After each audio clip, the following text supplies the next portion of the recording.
नमस्कार दोस्तों, मैं आशीष चतुर्मोता जेएम फाइनेंशियल से आज आपको दिवाली की बहुत बहुत हार्दिक शुभकामनाएं देता हूं। साथ ही हम जानते हैं कि पिछले एक साल में काफ़ी वोलेटिलिटी बाजार ने झेली है, चाहे वो यूक्रेन रशिया वॉर के तहत हो या इन्फ्लेशन जो करीब करीब 20 से 22 साल के हाइस पर इस समय ट्रेड कर रहा है। हमने देखा किस तरह से क्रूड की वोलेटिलिटी हुई, किस तरह से कमोडिटीज़ की वोलेटिलिटी हुई। इस सबको ध्यान में रखते हुए हमने कुछ solid companies large cap, mid cap और स्मॉल कैप से आइडेंटिफाई की है, जहां पर हमारा ये मानना है कि ये कंपनी अपने सेक्टर की लीडर तो है ही है, साथ ही साथ इनके जो बिजनेस मोड या जो हम कहेंगे कि long term opportunity create wealth creation के लिए वो जबरदस्त बनी हुई है। तो ऐसी कुछ कंपनीज हमने आइडेंटिफाई की है। हमारी टीम इस पे पिछले करीब 2 महीनों से कंसिस्टेंटली लगी थी और उन्होंने इसके अंदर में काफी नंबर एनालिसिस, काफी fundamental data analysis, qualitative analysis और साथ ही साथ उसको टेक्निकल पैरामीटर पे कंपनीज किस तरह से नजर आती है उसका पूरा ध्यान रखते हुए एक लिस्ट आप बनाई है। मैं इसके बारे में आपको यहां पर ब्रीफ करूंगा। तो अगर से मैं लार्ज कैप स्टॉक की बात करूं तो लार्ज कैप स्टॉक में कुछ कंपनीज जैसे कि Titan, ICICI bank, ITC, Maruti, Sun Pharma और साथ ही साथ सीमेंस, ये कुछ ऐसी कंपनीज है जो लार्ज कैप स्पेस में हमें काफी पसंद आती है। हमारा मानना है कि ब्रॉडली ये कंपनियां आपको इस साल में करीब 15 से 20% का रिटर्न जनरेट कर सकती है। कंसिडरिंग मार्केट की वोलेटिलिटी, मुझे लगता है ये काफी सेफ कंपनीज हैं जिनके बिजनेस मोड, फंडामेंटल स्ट्रेंथ और टेक्निकल सेटअप काफी स्ट्रांग होने की वजह से मुझे लगता है इन स्टॉक्स के अंदर अगर से इन्वेस्टर आज यहां पर इन्वेस्ट करता है तो अगली दिवाली तक अच्छे रिटर्न्स इन स्टॉक्स में बनते हुए नजर आ सकते हैं। तो जहां तक के लार्ज कैप स्टॉक्स का सवाल है, सबसे पहली पसंद हमारी है Titan. Titan consumer discretionary spending के अंदर में एक बहुत ही बेहतरीन कंपनी है जिसकी प्रमोटर क्वालिटी काफी स्ट्रांग है, क्योंकि हम जानते हैं टाटा प्रमोटर कंपनीज ने अच्छे रिटर्न पिछले कई सालों में कंसिस्टेंटली आपको दिए। कॉर्पोरेट गवर्नेंस की कंसर्न हमें इन कंपनीज में नहीं रही। साथ ही साथ अगर से मैं टाइटन के बिजनेस मॉडल की बात करूं तो ज्वेलरी सेगमेंट 20% कैगर से आने वाले कुछ सालों में ग्रो होने वाला है। हम देख रहे हैं मार्जिन कंसिस्टेंटली 13% के आसपास टाइटन के ज्वेलरी सेगमेंट में देखने को मिल सकती है। नॉन ज्वेलरी साइड पे अगर से मैं देखूं तो वियरेबल, आई वियर और साथ ही साथ वॉचेस का जो सेगमेंट है वो काफी अच्छी तरह से ग्रो हो रहा है और यहां पर अब ऑपरेटिंग एफिशिएंसी का बेनिफिट, ऑपरेटिंग मार्जिन यहां पर बढ़ती हुई आपको नजर आएगी। तो ओवरऑल मुझे लगता है कि एक बढ़िया कंज्यूमर डिस्क्रिशनरी स्पेंडिंग का प्ले टाइटन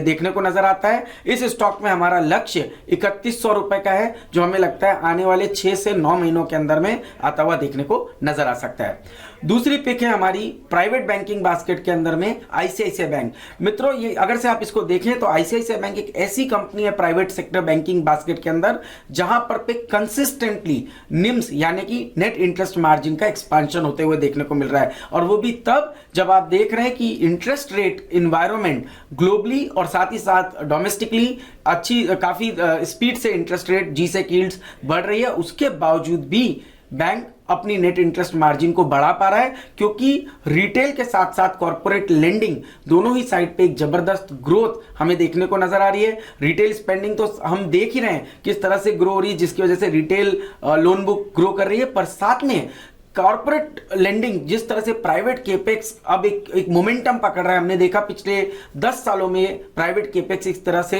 स्टैंड स्टिल था, कोई बड़ी वहां पर ग्रोथ नहीं देखने को नजर आ रही थी। बट अब क्योंकि कैपेसिटी यूटिलाइजेशन काफी इंडस्ट्रीज के अंदर में 70-75% के लेवल को क्रॉस कर चुका है, हमारा मानना है कॉर्पोरेट लेंडिंग काफी स्पीड से बढ़ेगी और जिसके चलते कॉर्पोरेट फेसिंग बैंक्स आईसीआईसीआई जैसे बैंक को बड़ा बेनिफिट हमें देखने को नजर आएगा। वैल्यूएशन के टर्म्स में भी मैं देखूं तो आज भी आईसीआईसीआई बैंक अपने पीयर्स से डिस्काउंट पे ट्रेड कर रहा है, और साथ ही साथ क्या बैंक की कैपिटल एडिकेसी रिक्वायरमेंट यानी कि बैंक की कैपिटल रिक्वायरमेंट बहुत ही कंफर्टेबल पोजीशन पे है, जिसके वजह चलते हमें लगता है कि आईसीआईसीआई बैंक एक बेहतरीन पिक लार्ज कैप स्पेस से रहेगा और इस स्टॉक में 1100 रुपए के लक्ष्य हमें देखने को नजर आते हैं, जो आने वाले अगेन 6 से 9 महीनों के अंदर में देखने को नजर आ सकते हैं।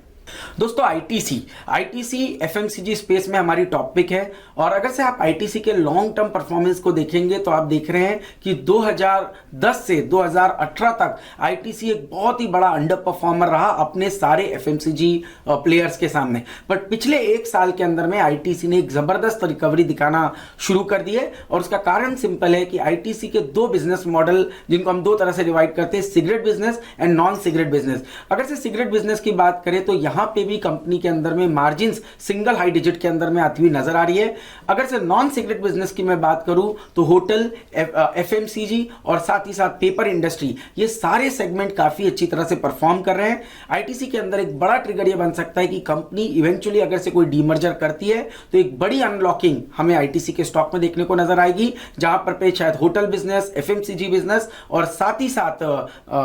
आईटीसी के अंदर में एक जबरदस्त वैल्यू अनलॉकिंग हो सकती है, क्योंकि आईटीसी में डीमर्जर की एक बड़ी पॉसिबिलिटी बन रही है। और जब ये डीमर्जर इन आईटीसी के बिजनेस से होटल, एफएमसीजी और साथ ही साथ आईटी का बिजनेस जब डीमर्ज होगा तो एक बड़ी वैल्यू अनलॉकिंग आईटीसी के स्टॉक में देखने को नजर आएगी। आज भी इस प्राइस पर आईटीसी की डिविडेंड यील्ड करीब करीब 4% है और अगर से हम इसको बाकी एफएमसीजी कंपनीज के सामने देखें तो एक काफी डिस्काउंट पर अपने पीयर्स के सामने अवेलेबल है। टेक्निकली हम देख रहे हैं स्टॉक कंटिन्यूअसली एक strong higher top higher bottom formation बना रहा है, तो मेरा मानना है कि आईटीसी के स्टॉक में आपको एक बढ़िया अपसाइड 382 से 385 के लेवल्स की देखने को नजर आएगी। तो एक बेहतरीन पीक एफएमसीजी स्पेस से मुझे लगता है आईटीसी का स्टॉक नजर आता है।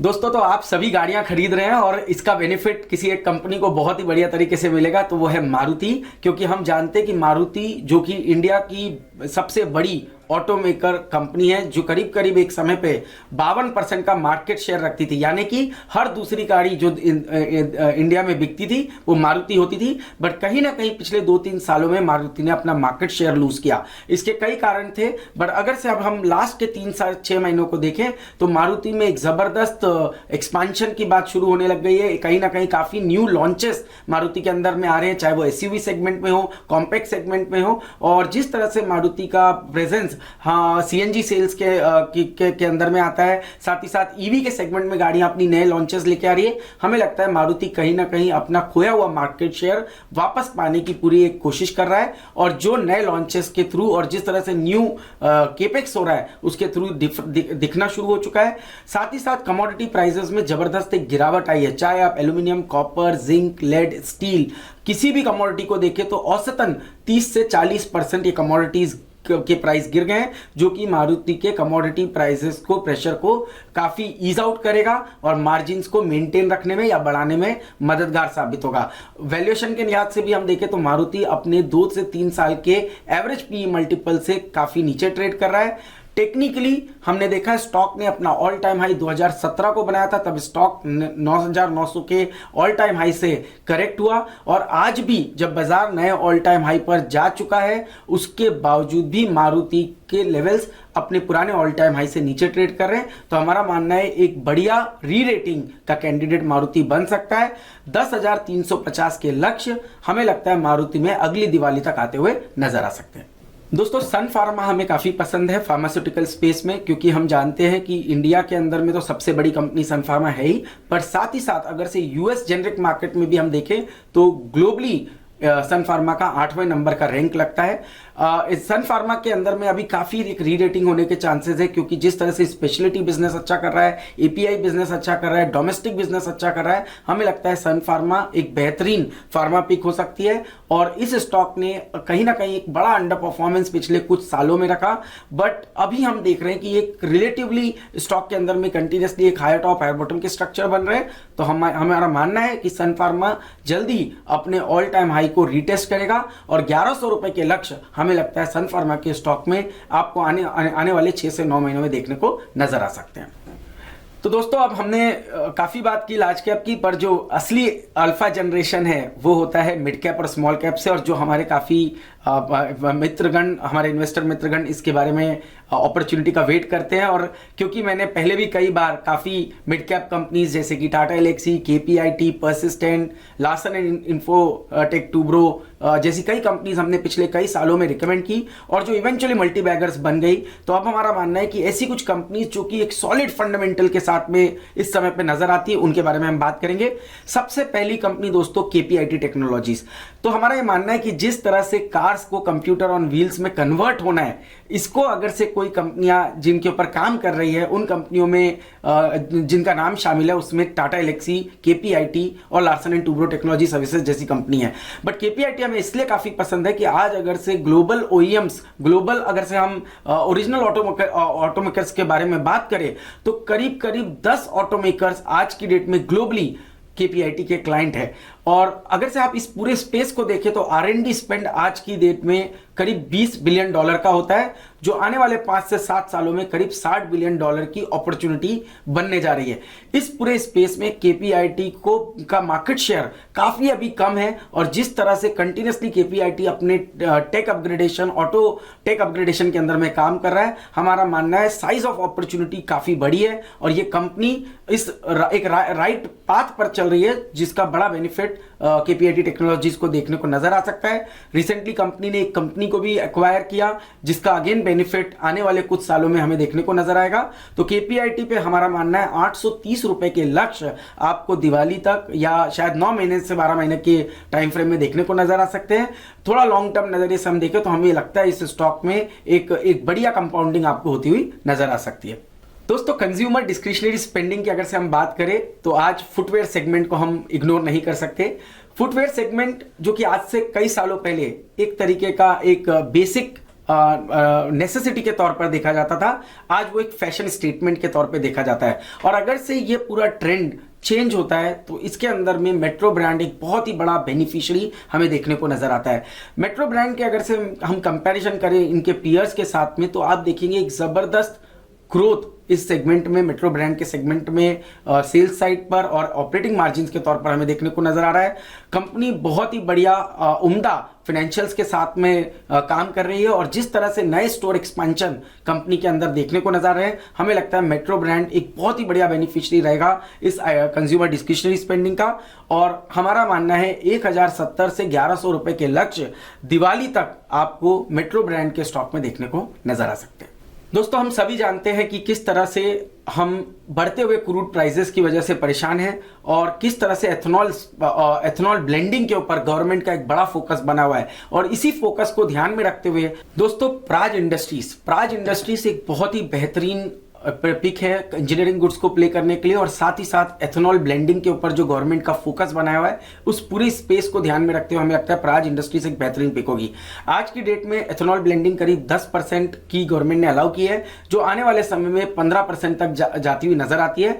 और इसका की बेनिफिशियरी कोई कंपनी हो सकती तो वो प्राज इंडस्ट्रीज होगी। हमें लगता है प्राज इंडस्ट्रीज के जो नंबर्स हैं वो काफी इंप्रूव होना शुरू हो चुके हैं और जिस तरह से प्राइवेट केपेक्स साइकिल इंडिया के अंदर में